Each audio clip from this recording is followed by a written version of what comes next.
Obsidian, if you got criticisms about Alan, then why did you promote his books? Why would you do that if you got criticism of him? That's a very good question, and I will answer. Number one, they're good and needed. Mode 1. And here in particular, I'm speaking to what I refer to as the Mode 1 trilogy.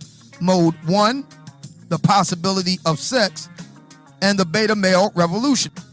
Alan Roger Currie, with those three books in particular, Mode 1, the possibility of sex, and the beta male revolution, was right. Those concepts and ideas were and are needed. Second reason why I have promoted Alan Roger Currie's books in the past and continue to do so even now. And that reason is simple, is because Mode 1 in particular was the perfect response to black women. Mode 1 in particular was the perfect response to black women. The number one complaint that black women have about black men, and we all know what kind of black men we're talking about, is that they are liars, always trying to run game on them. Right here on YouTube, you can hear this. Right on Facebook, you can hear it. You can hear it on Twitter, Instagram, and so on. Mode 1 was specifically designed to address them. He came up with and developed the Mode 1 system. Very, very necessary and needed. Good man. I see Mode 1 as effectively being able to shut the sisters the fuck up. Be careful what you wish for, ladies. You just might get it.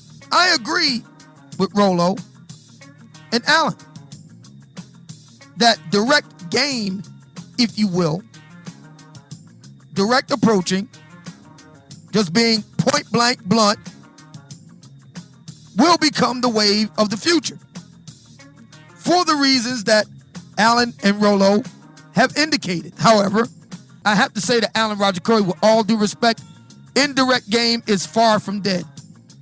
Indirect game is far from dead, only in your mind, old friend. The number one reason why women will not like living in a Mode 1 world is because of the focus on the part of men on just casual sex, end of. That's number one reason why they won't like it. The overwhelming majority of women want long-term relationships. They do. Number two reason why women will not like living in a Mode 1 world, it's because select fuckboys will not commit. Select fuckboys will not commit. If black women and other women in general think they have a problem with select fuckboys now, wait until Mode 1 becomes the coin of the realm. They ain't seen nothing yet. If they think they lonely now, wait until the night girl.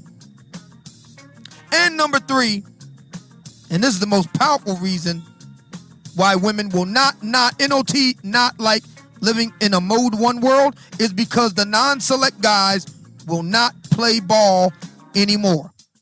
Here again, we got to give a shout out to Alan Roger Currie and his excellent work, The Beta Male Revolution. The jig is up. The non-select guys are fully, as they say, woke now.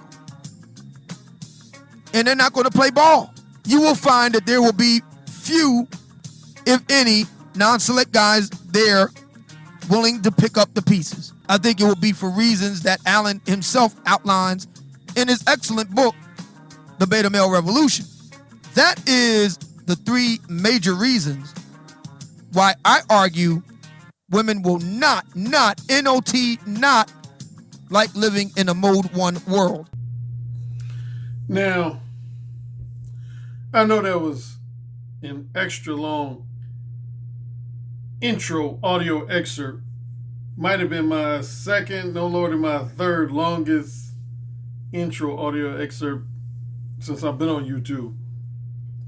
But believe it or not, I had to cut that down from a lot of other verbiage that the YouTube personality and podcaster Mumia Obsidian Ali had to say. Now, I'm going to introduce you to a term that I would say probably many of you are already familiar with, but I would assume probably at least a small percentage of you are not. It has to do with when you're engaging in debates with people.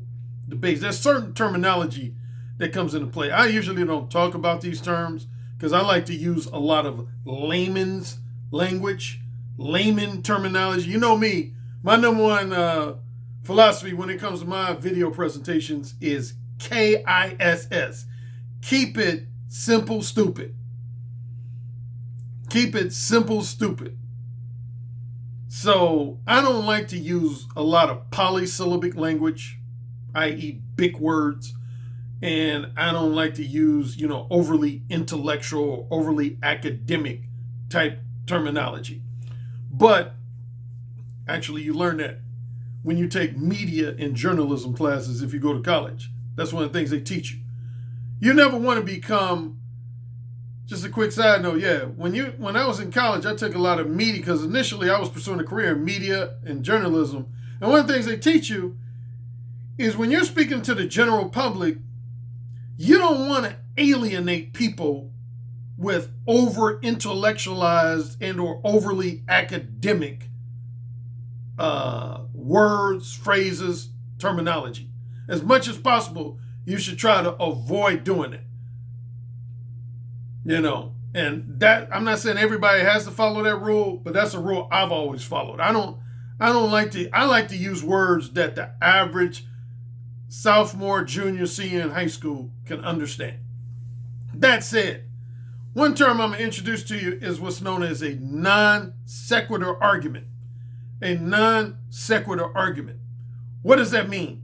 That means basically when somebody is arguing something, they're offering a response, a rebuttal, or argument, counter-argument to something that you never stated or argued in the first place. That's in simple terms what a non sequitur is when somebody is offering a response, rebuttal, and or counter argument to something that you never stated, asserted, or argued in the first place. That's a non sequitur. And the person most recently guilty of that, no surprise, is Mumia Obsidian Ali.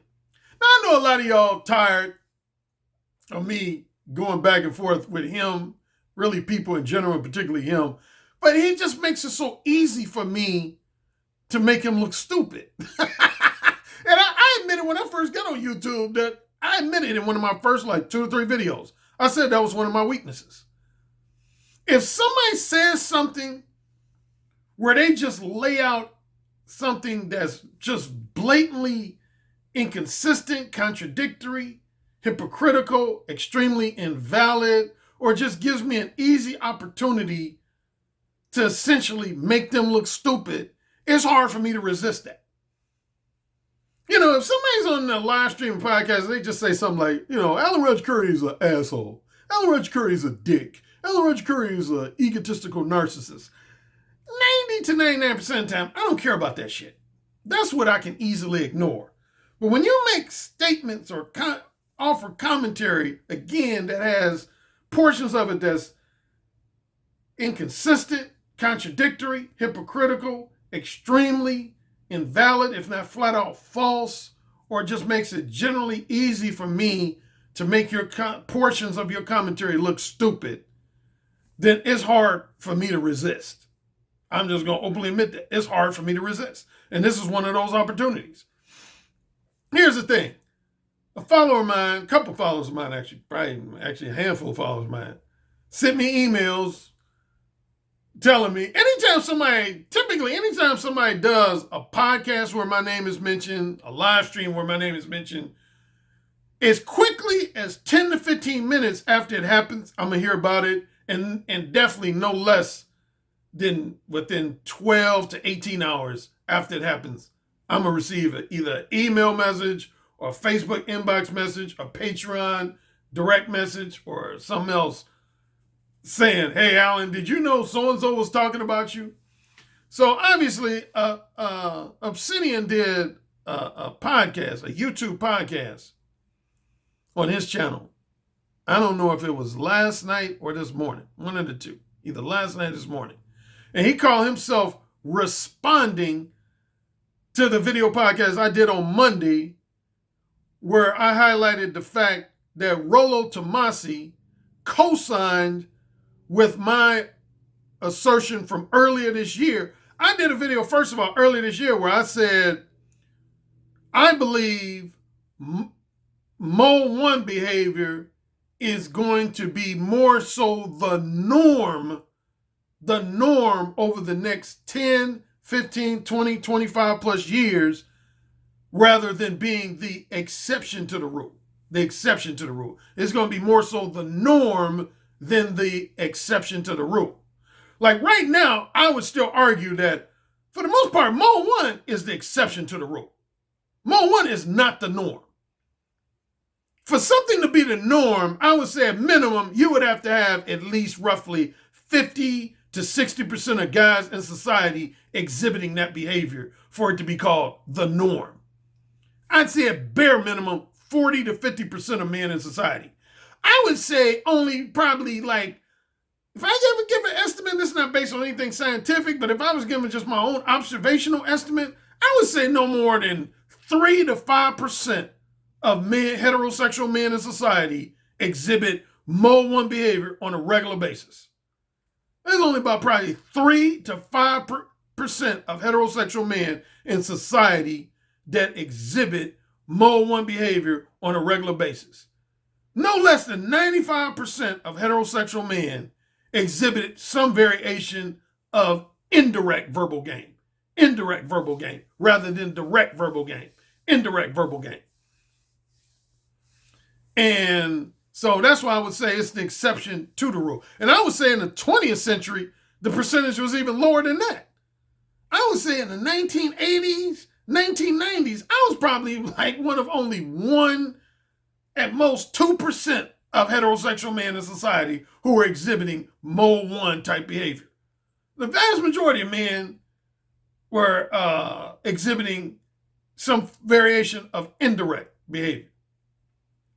So that was my number 1 assertion in a video earlier this year. I said that I think given things like the Me Too movement and just, women real quick to charge a guy with date rape and that type of thing, I said as we evolve through the remainder of the 21st century, it's going to be Mo 1 behavior is going to be more prevalent, and even more importantly, it's going to be more beneficial. It's going to be more beneficial. Not for the sake so much of just simply getting laid. Not so much for the sake of getting laid. Because if I'm being honest, you can get laid being indirect. I've always said that. As a matter of fact, speaking of that, there was one comment that Obsidian said in his podcast where he tried to imply that I said that indirect verbal game is ineffective. I've never said that. I've never, ever said that. And you could go look at my history of videos when I talk about direct versus indirect. I've never said indirect game is ineffective specifically in terms of getting laid. I know a lot of men who've gotten laid. Matter of fact, and Obsidian did point this out in his podcast, most of your financially successful dating coaches and pickup artists are those who promote indirect. I remember David X pointed that out back in 2010. He basically said, guys who promote direct verbal game are never going to make as much money as guys who promote some variation of indirect verbal game. And in my experience and observation, that's been fact. That's been the truth. Man, like I would never probably make as much money as Mystery Method. Never. Like Mystery Method, Eric Von Markovit, aka Mystery, he became a millionaire promoting indirect game. And I know at least a handful of other PUAs who've made like high 6 figures, if not 7 figures, promoting indirect gain. So bottom line, I've never said that indirect gain is ineffective. I've never said that. What I've said is that if you look at the Me Too movement, among other things in society, most of the guys who've been targeted by the Me Too movement is guys who use some form of indirect gain. Hardly any guys who've been targeted by the Me Too movement were guys who use direct gain. And so what I argued also in my earlier video this year is that Mode 1 is going to be a form of protection for men. Not so much just a form of helping men get laid, but more so a form of protection for men. Matter of fact, I'll put the link to the video I did about consent contracts and that type of thing when I was talking about men needing to protect themselves in today's society. Anyway, so Rollo recently did a podcast where he said essentially the same thing. He echoed my sentiments. He said he was talking about how society has changed with factors such as the Me Too movement and other similar and related factors. And he was basically saying that in the future, I think Mode 1 is going to be the best way to go. And he wasn't talking about for the sake of getting laid. He was talking about for the sake of men protecting themselves against false date rape charges, false sexual harassment charges, and that type of thing. And basically prevent themselves from getting, at maximum, from landing themselves in jail or prison, and at minimum, to protect themselves from getting fired from a job. He was saying Mode 1 is good. That's why I told you, Katie Costner, man, she's a nationally known, arguably the top nationally known date rape prevention advocate. And when I interviewed her on Blog Talk Radio, she flat out said, she gave me a rousing, enthusiastic endorsement. She said, Alan, I think the Mode 1 approach is probably the best approach a man can use to prevent himself from receiving false, invalid date rape charges, false, invalid sexual assault charges in general, false, invalid sexual harassment charges, and all that other type of stuff. She said that. She went on record as saying that. So I know what I'm talking about. Anyway, going back to Obsidian, man. Number one, my first criticism of him and rebuttal to him is he offered a non-sequitur argument. How so? Because when I made the argument that Mode 1 is going to be the wave of the future and Rollo co-signed with that assertion, I never said that all women were going to enjoy that or prefer that. I never said that. I never said that. And if you were to go listen to Obsidian's podcast, he actually did it in two parts. He got a two-part, even though his part one is just a lot of filler talk featuring guys like Jordan Peterson. Most of the meat of what he has to say is in his video called Part 2, Living in a Mode 1 World. And he basically tried to suggest or imply his rebuttal was almost assuming that I had implied that not only is the Mode 1 approach going to become more prevalent in the future, in the upcoming years, but that just about all women are going to prefer that approach and be pleased with that approach. Again, I never said that. I never said that. I never implied it. Ever since I first came up with Mode 1, I've expected to have adverse reactions from women about it. Matter of fact, if you listen to me over the last year and a half, last 2 years or more, one thing I've talked about since I've been specifically on YouTube is that it's almost both surprised me and disappointed me that I have way more male haters and critics than female haters and critics. That is almost specifically a YouTube thing.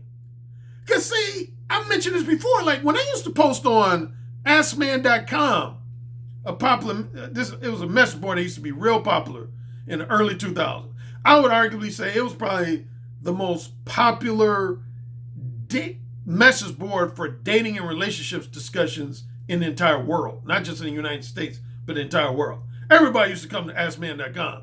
Between roughly 2001 and roughly 2007, 2008, there was no message board on the internet that attracted more men and women to discuss stuff to do with dating and relationships than AskMan.com. I used to post on there from roughly the latter part of 2002 up until about summer of 2006. And when I was on AskMan.com, no less than 2/3 or 3/4 of my most vocal critics and haters were women. Yeah. In contrast to YouTube, like YouTube, I would say probably 95 to 99% of my haters and critics are men, are other men. But when I was on AskMan.com, it was almost just the opposite. I would say roughly 3/4 of my most vocal critics and haters were women. And the main reason why is because when I used to be on Ask Man, I used to regularly expose the behavior of women who are what I refer to as manipulative time wasters. Manipulative time wasters. I used to regularly expose them, and women don't like that. Out of my 5 archetypes, I can tell you right now, of my 5 archetypes, the number one woman who's gonna always dislike mode 1 is the manipulative time wasters. Reciprocators love mode 1 because it prevents them from wasting time. They don't like to waste time. Same with rejectors. Reciprocators and rejectors do not like to waste time. They're going to always generally embrace mode 1 because they don't like to waste time. They don't like to engage in manipulative head games. They don't like to engage in that. They like, if they're interested in you, they want to tell you as quickly and straightforwardly as possible. And if they're not interested in you, they want to tell you as quickly and straightforwardly as possible. So women who are reciprocators and rejectors, those are the women who are never going to have an adverse reaction to mode 1. I've discussed many stories of women who have rejected me but still complimented my mode 1 approach. Like verbal seduction story number 4 in Who Said Again would be an example of that. So reciprocators and rejectors, they love mode 1. To a far lesser extent, I would say wholesome pretenders. Wholesome pretenders are women who are always going to be initially resistant to mode 1. Resistant to mode 1. But they don't flat out dislike mode 1. But they're always going to be initially resistant to it. The 2 archetypes of women that are going to dislike mode 1, number 1, manipulative time wasters. Number 2, erotic hypocrites. Manipulative time wasters and erotic hypocrites. If a woman is a manipulative time waster and or an erotic hypocrite, that's when she's going to hate mode 1. Women in those 2 archetypes are going to always hate mode 1. Always. Always. So I don't want this video to be too long, so I'm going to just get to some of the points, not all the points, but just a few points that Obsidian highlighted and how I'm going to show you why I'm the professor and he's not. He's the student. I'm the professor, he's a student. Because a lot of shit he said, he was totally wrong on, and he didn't know what the fuck he was talking about. Flat out. He was totally wrong, and he didn't know what the fuck he was talking about. There were some things he said in this podcast that I heard that were pretty valid, but there's at least a handful of things he said that was way off base, and they were just totally invalid, if not flat out stupid. Number 1, in the opening clip, you heard him make a comment to me. He said, Alan, I have to let you know with all due respect, indirect verbal game is not dead. It's still very active as well as effective. I never said indirect verbal game was dead. See, this shows he's not a careful listener. I didn't say in my video on Monday that indirect verbal game was dead, and I definitely didn't say it was ineffective. I said it is dying a slow but sure death. That's different than saying it's dead right now. I said it is dying a slow but sure death. What I'm basically saying is roughly 15, 20, 25, 30 years from now, I would venture to say that I think less than 10% of heterosexual men in society are going to be using indirect game. Because it's too many drawbacks being attached to indirect game in the 21st century. It's too many detriments, drawbacks, and legal ramifications being attached to indirect verbal game. And that's why I'm saying it's going to die a slow death. I mean, look, again, all I got to point to is the Me Too movement. The vast majority of men who have been targeted, who were targets of the Me Too movement, were guys who executed some variation of indirect verbal game. It's very few, if any, guys that were targeted by the Me Too movement that were Mo 1, that were just straight up Mo 1. It might have been maybe at most, maybe 1 or 2% of the guys that were targeted by the Me Too movement that exhibited behavior that was some variation of Mo 1, direct verbal game. Most of the guys who have been targeted by the Me Too movement executed some variation of indirect verbal game. And they paid for it, either legally or they paid for it with their career. They paid for it career-wise and financially. And that's what I'm arguing is going to continue to happen in the next 10, 15, 20, 25, 30 years. Guys who exclusively use indirect game, you're going to pay for it. I'm telling you, that you're going to pay for it. Again, if you listen to Rollo, man, there's some feminists in Australia that are trying to literally make it illegal. They're literally trying to make it illegal for men to execute indirect verbal game to get women in bed. They're literally trying to make it illegal. So that was the number one thing he said that was totally invalid. He suggested that I said indirect game was already dead. I didn't say that. And number two, he suggested that I said indirect game was ineffective. I've never said indirect game is ineffective if your specific objective is to get laid. I've never said that. The main criticism I've always had of indirect verbal game is that it does not prevent you from being taken advantage of by manipulative time wasters. That's my single biggest drawback to indirect game, more than any other. And I have a few other ones, but the main one is that when you're indirect, man, you open the door for women who are manipulative time wasters to just run game on you, to fuck over you. And that's the main reason why I'm against indirect game. So anyway, that was number one. Number two, he suggested that I guess asserted that the vast majority of women are going to like living in a society where the vast majority of men are Mo 1. No. Again, if a woman's either a manipulative time waster or an erotic hypocrite, she's going to hate it, a man being Mo 1. She's going to hate a man being Mo 1. Guaranteed. Any woman who falls into one of those two archetypes is going to hate it when men are Mo 1.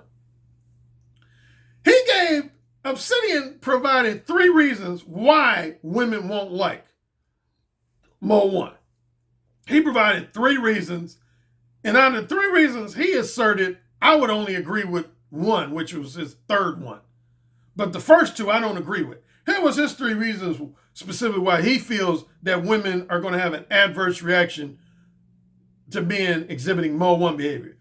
He said Mo 1 is all about the pursuit of short-term, non-monogamous casual sex, and most women don't prefer to engage in episodes of short-term, non-monogamous casual sex.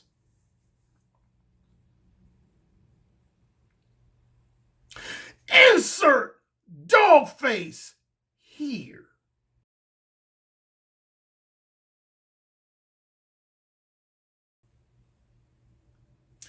See, Obsidian is speaking of the difference between male haters and critics and female haters and critics. That's one criticism I've always received from female haters and critics, more so than men, is that Mo 1 is almost exclusively about the pursuit of short-term, non-monogamous casual sex.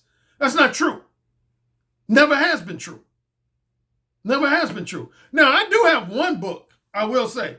My ebook called Mo 1 Hardcore. Mo 1 Hardcore. Now, that book is solely and specifically about the pursuit of short-term, non-monogamous casual sex. is my ebook called Mo 1 Hardcore. But my main Mo 1 book, my 2006 ebook and paperback version Mo 1, and my 2017 ebook version, and my 2014 audiobook version, it covers all 4 types of sexual companionship. Long-term monogamous, long-term non-monogamous, short-term monogamous, and short-term non-monogamous. It does not solely focus on the pursuit of short-term non-monogamous casual sex. So anyway, yeah, his point number 1 was invalid. He said that Mo 1 primarily, if not exclusively, focuses on the pursuit of short-term non-monogamous casual sex, and the vast majority of women don't want to engage in short-term non-monogamous casual sex. Again, Mo 1 covers all types of sexual companionship, not just short-term non-monogamous. Is it safe to say that your archetypes are geared toward a method that is solely for garnering sex from women, right? All men want sex from women. I mean, is that a trick question? No, I mean, the archetypes you're mentioning, I don't see any of those women being suitable for a long-term partner. So mode 1 is specifically only about garnering sex. No, I'm glad you asking me that question, because that's a major misinterpretation of mode 1. No, mode 1 is not exclusively for casual sex, short-term non-monogamous casual sex. There's generally 4 types of sexual companionship all men and women are going to pursue, which is long-term monogamous, long-term non-monogamous, short-term monogamous, and short-term non-monogamous. And most people tend to think or assume that mode 1 solely and specifically centers around the pursuit of short-term non-monogamous sex. But no, that's not true. The best example for me would be my older brother. My older brother, he was mode 1 with his wife. He was actually just the opposite of guys who pursue casual sex. When he met his wife, he straightforwardly told her that he didn't want casual sex. He was like, he basically told his wife, he said, if you're looking to just casually kick it, he said, I'm not interested. He said, he basically in so many words said, I've had my share of pussy. He said, I've had my enjoyable episodes of one-night stands, weekend flings, and casual sex. He said, I'm looking for my soulmate. I'm looking for somebody pretty much to spend the rest of my life with. He said, if you're on the same page with me, let me know. And, we'll proceed to get to know each other and fill each other out. And he said, if you got some other intentions, let me know that too, so I can move on to the next woman. And he said, she was like, wow. And as of today, they've been married for over 10 years. So I have clients. Now, I will say probably the highest percentage of my clients are men who are looking to have more success in the category of short-term non-monogamous sex, but I do have clients who are in pursuit of either short-term monogamous, long-term non-monogamous, and or long-term monogamous. Because here's an example of how guys won't be straightforward even when they want a serious relationship. There's a term I use that's popular among my fans and followers called fun clubbing. Here would be fun clubbing. I'll use you as an example. Let's say I met you at a social event, and deep down, I did look at you as, say, long-term girlfriend material. But because I thought if I just came out and said that, you might reject me and I might feel heartbroken, I'll spend a number of weeks just pretending like I'm content with being your purely platonic friend, when I know deep down I want something more romantic. That I call that fun clubbing. That disingenuous behavior is fun clubbing. And there's a lot of guys who fun club. To put it another way, there's a lot of guys out here in society that put themselves in women's friend zones. A lot of men like to say, Amber put me in the friend zone. Lisa put me in the friend zone. The reality is most men, because of their lack of straightforwardness, they put themselves in women's friend zones. But yeah, so no, mode 1 is not solely and specifically just about the pursuit of casual sex. Second, he tried to argue that most women prefer long-term monogamous relationships over short-term non-monogamous relationships.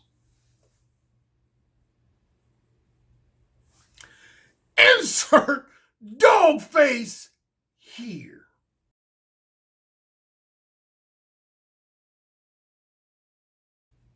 Obsidian, see, if there's one book of mine by your own admission that you've never really paid attention to, is Who Said Again, but you need to pay more attention to that book.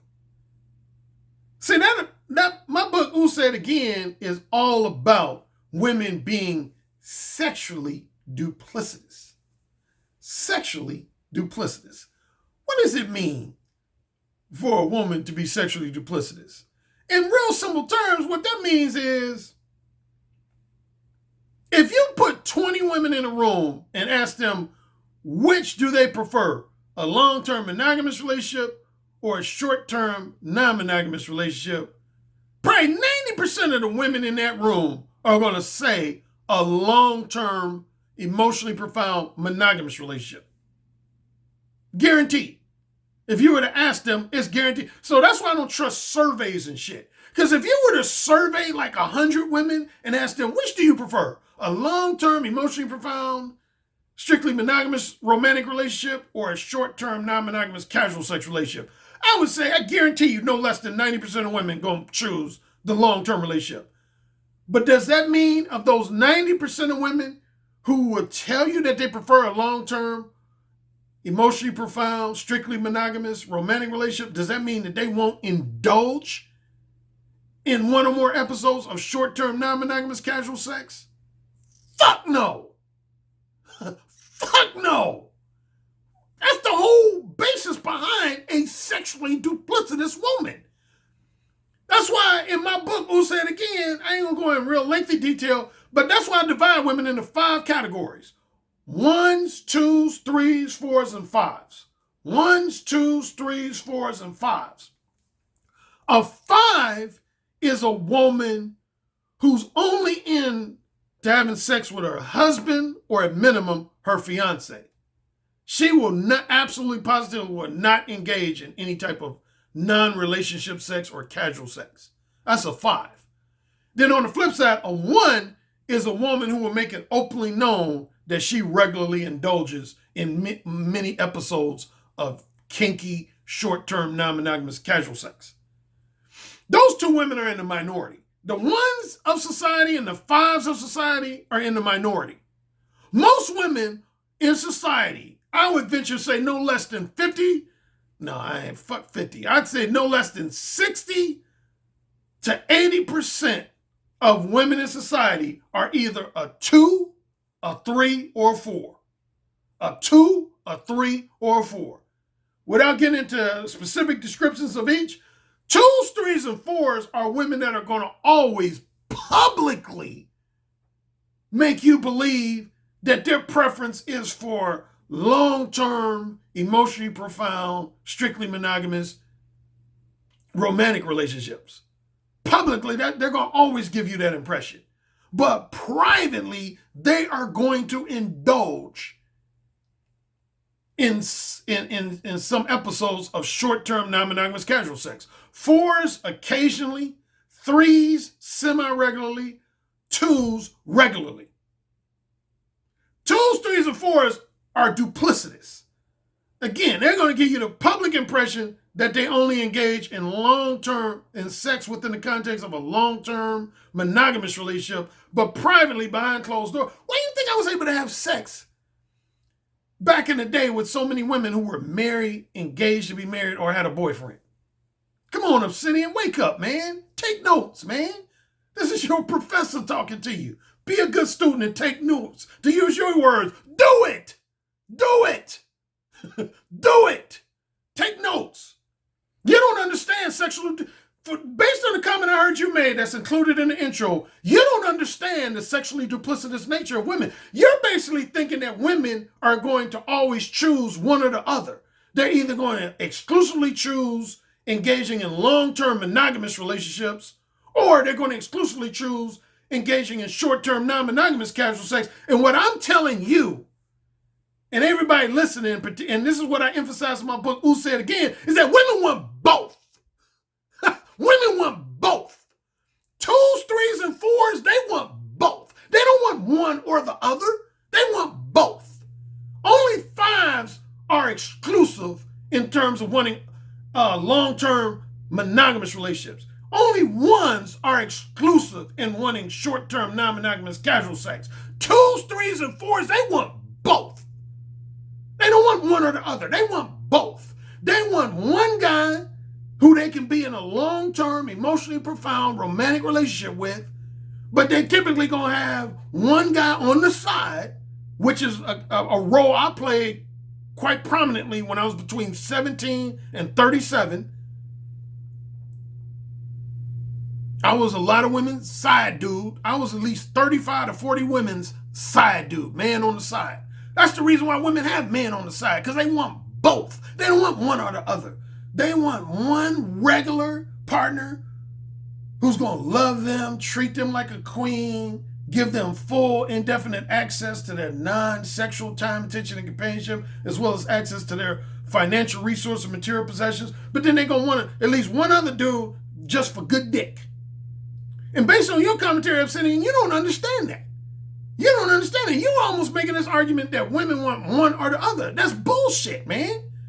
And that's why you're not a top-notch dating coach like me. Because that's one of the first things you got to understand to be a top-notch dating coach is the sexual duplicity of women, man. Again, I would estimate that 60 to 80% of women in society are sexually duplicitous. In other words, they're either a 2, a 3, or a 4. They're not a 1 or a 5. I would say only maybe 5% of women in society could be classified as a genuine 5. And I would say another maybe 15% or more, a little bit more of women are genuine 1s, where they just are just total sluts and they'll tell you they're a total slut. But most women are 2s, 3s, or 4s. In other words, they're going to publicly give you the impression they're all about just long-term monogamous romantic relationships, but behind closed doors, they're going to engage in casual sex. They're going to engage. That's why you have wholesome pretenders and erotic hypocrites. Plain and simple.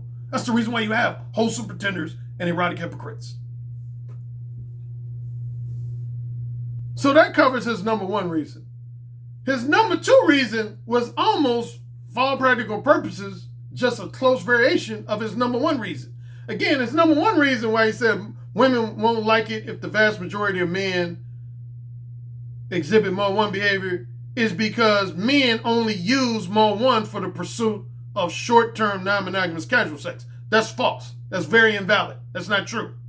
His number 2 reason was that he said, his terminology, select fuckboys won't commit. Which was, to me, just another way of him saying that the vast majority of men are only looking for short-term non-monogamous casual sex, and I don't agree with that. I don't agree with that. And number 2, disagreement with his point number 2 is that he's acting like men don't cheat. Shit, men know how to act like they're willing to commit. Shit, a lot of men in society know how to act like they're willing to commit to a woman. Shit, I got frat brothers in that category. There's a lot of men who are, if his point number 2 was valid, you wouldn't have any male adulterers or male cheaters. So that nullifies his second point. He said his second point was women will not be able to get select fuckboys to commit to them. That's kind of half true, half false. The false part of it is a lot of what he calls, that's not my term, his term, select fuckboys, a lot of those guys know how to pretend like they're willing to commit, and therefore they're going to end up married to some women or in a long-term relationship with some women. So that's invalid. Which brings us to his third point, and this was the one I agreed with. The one point of his 3 points of why he asserted that women will have an adverse reaction to the vast majority of men exhibiting mode 1 behavior in the upcoming future is because he said most romantically and sexually undesirable beta males, what my fellow dating advisor Ron Wills would call a non-select guy. I simply call those guys romantically and sexually undesirable men who have at best average to less than average degree of desirability romantically and for casual sex. He says most of those guys are aware of women's manipulative head games. They're aware of women's sexually duplicitous nature and adulterous and unfaithful nature, and therefore they're not going to be willing to enter into a relationship, a long-term relationship with women who are highly manipulative and or sexually duplicitous, and they're not going to be willing to spend a lot of money on or spend a lot of non-sexual time with women who are highly manipulative and or sexually duplicitous. I agree with that. That's the whole basis of my book, The Beta Male Revolution, which, to Obsidian's credit, he pointed that out in his commentary. He basically told his listeners that I cover that material in The Beta Male Revolution. Yeah, that's the over half the reason why I wrote The Beta Male Revolution. Well, most men who are in the category of a romantically or sexually undesirable beta male, they know most, if not all, of the manipulative head games that women run on men. They are aware of the fact of how sexually duplicitous women are because of books like mine, like the Who Said Again. They're aware of women's sexual duplicity. But again, my criticism of Obsidian, man, to me, based on your commentary, you don't truly understand sexual duplicity. Because if you're suggesting that just because a woman says in a survey that she prefers a long-term, emotionally profound, strictly monogamous relationship, that means that that's all she's going to engage in, you're naive, if not delusional. You're naive, if not delusional, man. Man, I just about 4 out of every 5 women that I verbally seduced into having casual sex with me were women who initially, keyword initially, told me that they were not into casual sex. And that's real talk. I would say no less than 75 to 80% of the women that I've had casual sex with in my life, starting with college, were women who initially said that they were not into casual sex. Listen to my verbal seduction stories in part 2 of Who Said Again. At least 3 or 4 of those stories cover that. At least 3 or 4 of my 6 verbal seduction stories of Who Said Again. That's the reason why I featured them in that book, is to show that a lot of women who are wholesome pretenders or erotic hypocrites are going to tell you, I ain't into casual sex. I'm not that kind of girl. I'm only into meaningful relationships and long-term monogamous relationships. They're going to tell you that, but that don't mean that's the truth. Take better notes, son. Take better notes, Obsidian. Listen to your professor, bro. He'll be better if you quit trying to antagonize your professor and listen to him and take careful notes. Because we all know that you didn't take good notes on the possibility of sex because you had to apologize to your listeners related to chapter 9 of the possibility of sex. I'm just saying. All right, no Patreon exclusive portion, but I'll probably come back with a Patreon exclusive portion for my Patreon subscribers either Friday or Saturday, no later than Monday. Either Friday, Saturday, no later than Monday. Peace.